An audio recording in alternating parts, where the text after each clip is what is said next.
Une république au Maroc à la place de la monarchie, c'est le rêve de Nadia Yassine, une femme qui fait parler d'elle. Nadia se bat pour un retour aux fondamentaux de l'islam, un islam ouvert qui accorde une place importante à la femme. Elle est la chef de la section féminine du mouvement islamique Al-Adl wal-Ihsan. Ses idées politiques gênent le pouvoir marocain. Nadia Yassine est en procès depuis plus de 3 ans. Après 7 reports, son procès devrait s'ouvrir le 7 janvier. Jean-Marie Lemaire et Amélie Amiot l'ont rencontré. Ne vous fiez pas à ces airs de femme au foyer tranquille. Peu de personnes déchaînent autant les passions au Maroc que Nadia Yassine. La porte-parole du mouvement islamique Justice et Bienfaisance n'a pas peur des déclarations fracassantes. Et tant pis si ça dérange.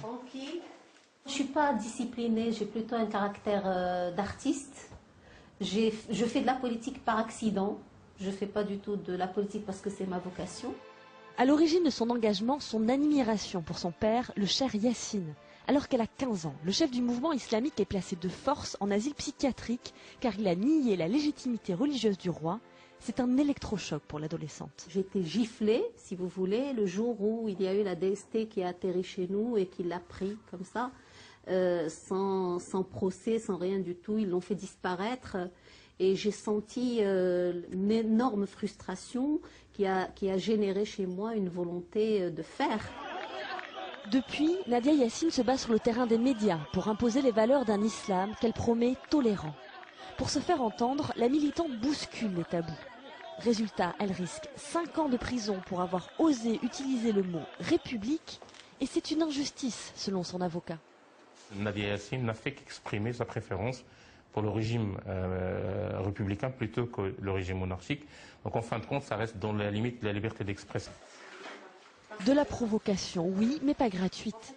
Sa diplômée en sciences politiques a bien compris que le coup médiatique est une formidable arme de communication, mais une arme à double tranchant.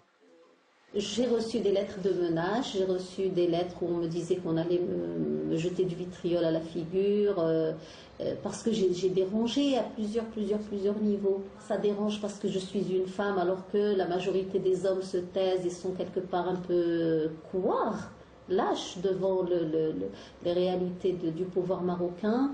D'autre part, en plus, je suis voilée, donc je dérange, j'en suis consciente. Mais au fond, déranger, c'est ce que recherche Nadia Yassine. Elle veut prouver qu'on peut être voilée et rester une femme libre et pleine d'audace. Son objectif, débarrasser l'islam de son image sulfureuse.